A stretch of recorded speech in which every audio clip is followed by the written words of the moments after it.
Well, good morning. We are here at Banks Power with Jay, who you might remember from episodes such as last night when we did the podcast. He works here at Banks and he's given us the tour of the place. Ben is here, being Ben, of course.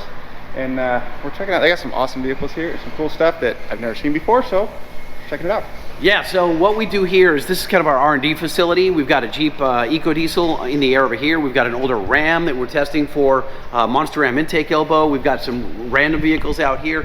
Whole fleet of trucks that are outside. We've got a chassis dyno around the corner here where we, of course, can check fuel economy, horsepower, torque, all that thing, all those things in the real world, simulate real world driving. We've got, let's go take a look at Lok Jaw over here. We got a lot of stuff. This truck over here, you really got to see.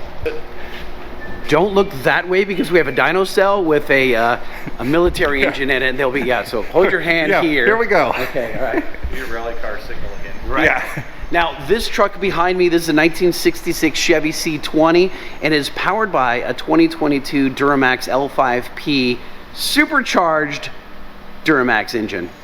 It's officially called a Banks R866 SC engine. So that is an 8-cylinder, 6.6 liter diesel supercharged. Now you said, wait a minute, Duramax, they come with turbos. Not this one. We wanted boosted idle, we wanted instant throttle response, and this will be a turnkey engine that you will be able to buy very shortly. So take a look over here. Now it doesn't have the supercharger on it at the moment. But we can give you some photos. Because we just showed up without telling them and asked for a tour, so they're not really ready for that. Right, exactly. Now, this truck did debut at the Sema show in Las Vegas last November, at which point it did have all the accoutrement, everything was on it, but we have since torn it down and we're doing final assembly as they do in the kind of the show car world, right? So it went, it showed, but it didn't run at that point. Now we're getting it running. So we're connecting the Motec ECM, the TCM, we are making sure the ATS Allison transmission is working properly. We're just going through everything, fine-tuning, taking all the bolts out, putting them back in with Loctite, all that type of thing so it doesn't fall apart on the road. And this is going to be a crate engine you can buy. This will be a turnkey engine that you will be able to buy, correct. And there'll be 3 stages. This is the first of 3 stages. This is the first one is a supercharged Banks Duramax engine. The second one is a twin turbo, and the third is a supercharged twin turbo called Super Turbo. So of course it's called Lok Jaw because it's so rusty it will cause tetanus, and tetanus results in lockjaw. That was like pro level shot right there. Now it's a little dusty here because we keep the bay doors open all day as we work on it, but as you can see, the way the articulation, the bed opens this way. It's kind of like it splits at the body line instead of a whole dump bed like everything else I've ever seen. Right, yeah, we didn't want to do a traditional dump bed. And the tailgate goes with it. I think traditional's out the window. Right? Here, and then we've got an old beat up piece of plywood that actually goes under this. So when you're looking down, you just see a piece of worn out plywood that we've dumped oil on and not all of that. Yeah, so you don't even know what's in here until we pull up at a car show and then we lift this and then you can see down inside. But it's got a carbon fiber QA1 drive shaft. We've got a lot of air motive parts on here.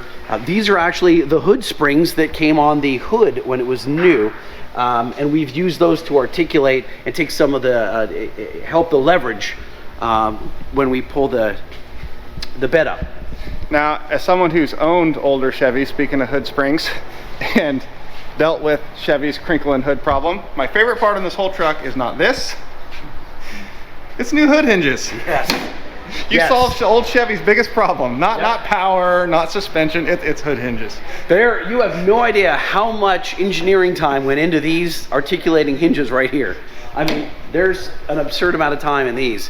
I don't think we're going to market these. These are one-offs, but I have a lot of respect. Now, these wheels here, these were created by Jonathan at Spark, and he's down there in Tyler, Texas. And these are one-off wheels. I bought 4 chunks of billet aluminum. They were 500 pounds each. These now weigh 24 pounds each. So I went from 500 pounds, and I have photographs of those big chunks of billet that showed up at the shop. They're now 24 each. So that's a lot of material that that they've removed. So these to paddle the air as you go by and make it go faster? Nope, is to pull the heat, evacuate the heat out of the engine basically be bay. a fan to blow the heat That's out from exactly underneath. right, yeah. And create a, change the pressure zones between under the vehicle and on the exterior. Oh, I didn't say that. That'd be vehicle. sucking air out from under the vehicle, which would help hold it planted at high That's speed. exactly right.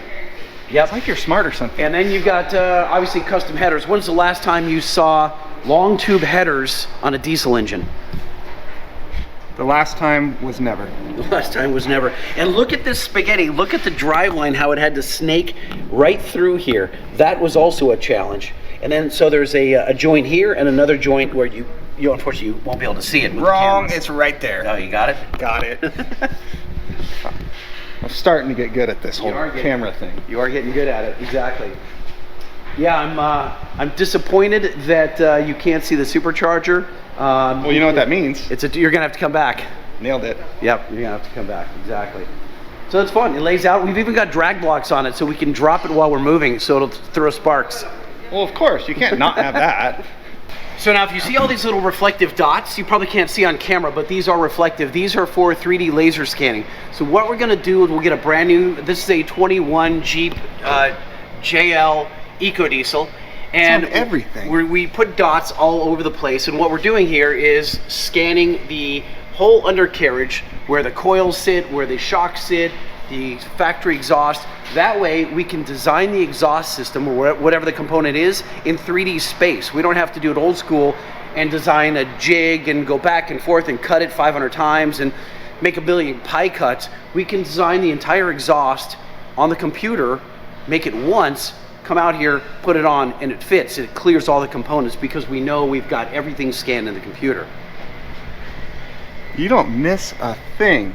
Like, every little thing has a dot on it. Yeah, so there's a vehicle on the far side that we can't put on camera, and it's a very heavy, I can say, it's not a vehicle. You're gonna get in trouble. I can't say. It's a very big, heavy vehicle, and it's covered in these little dots, covered in them, and the whole, because,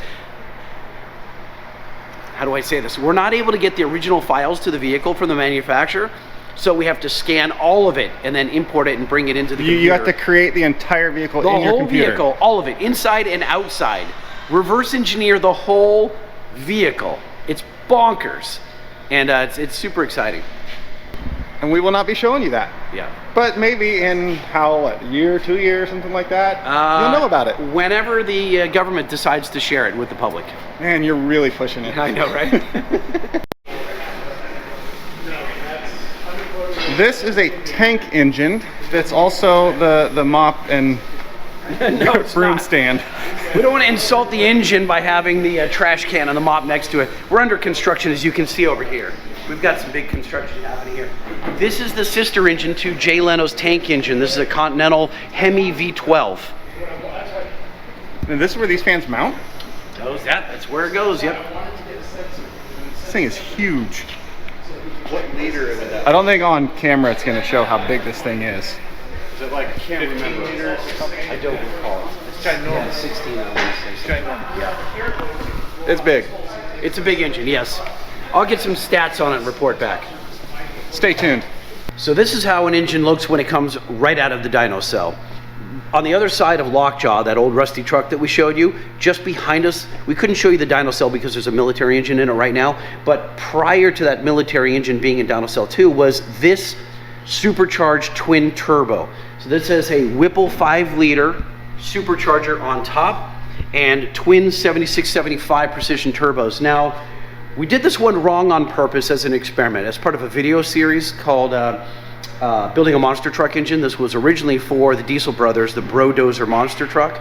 They wanted off-idle boost, they wanted instant response, they wanted no turbo lag, there were a lot of things, and so we started building this one here. But we were curious what would happen if we blew the turbos into the supercharger, and it turns out, just as you would expect, the supercharger ends up being a roadblock. So we're going to reverse it and put it back in. But you've got two intercoolers on this engine, so the turbos are blowing into the first stage here, okay, air to water. It goes into the supercharger and then down through the father of all intercoolers, this Whipple, and it goes into the intake manifolds and of course the cylinders next. It performed pretty well, but the Whipple it turned out to be a choke point. So we're going to reverse it all and give it another shot. So we're in there, this is the install bay? So it is an install bay. We only service about 3 to 6 vehicles per day. We do it just mainly for R&D and loyal customers. We have guys that bring RVs down from Colorado, Utah, all over the place. We just do enough so we stay really familiar with the parts. We have Robert and Matt, our installers, that give us a lot of feedback. So as we develop a part, they're putting in customer vehicles and they can say, you know what, if you put the cable here or did this, they give us some really valuable feedback and it's really quick.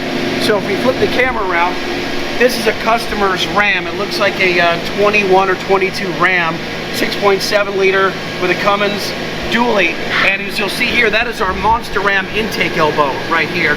We just released the black version, so we've had the red version of this Monster Ram out for about a year or so, and the black one's brand new. Now this is the world's first and only 50-state emissions compliant high-performance intake manifold for the Ram with a 6.7 liter. It improves your throttle response, fuel economy, and it looks badass. And then after lunch, he's going to put in the Ram air intake, the cold air intake on the passenger side.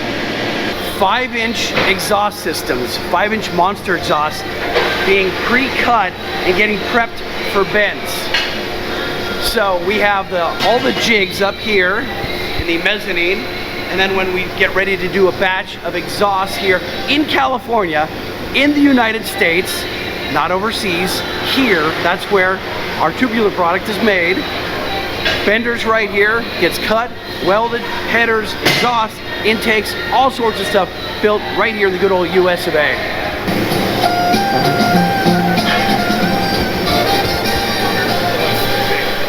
There's an extra 2 or 3 feet in the middle, right? So if I get exhaust,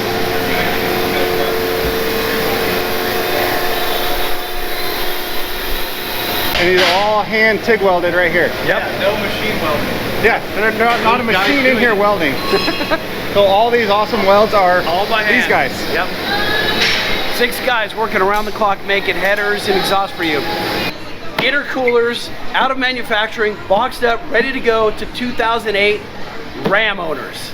Pretty cool, huh?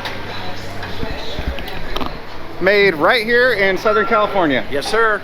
You left that part out. When the whole world is clowning California, right, California, we're not giving up. We're doing it. We're fighting the fight here in the Sunshine State. No, that's Florida. What are we? The Golden State. Golden Golden State. State. All right, huge thank you to Jay for giving us a tour of this place. It is an amazing, not facility, compound. And to check out more of what they're doing, more of their projects, all that stuff, go check out their YouTube channel. Yep, at Banks Power. Banks Power. Banks Power. Banks Power. Banks Power is the key word. Thank you, right. and we will definitely be back.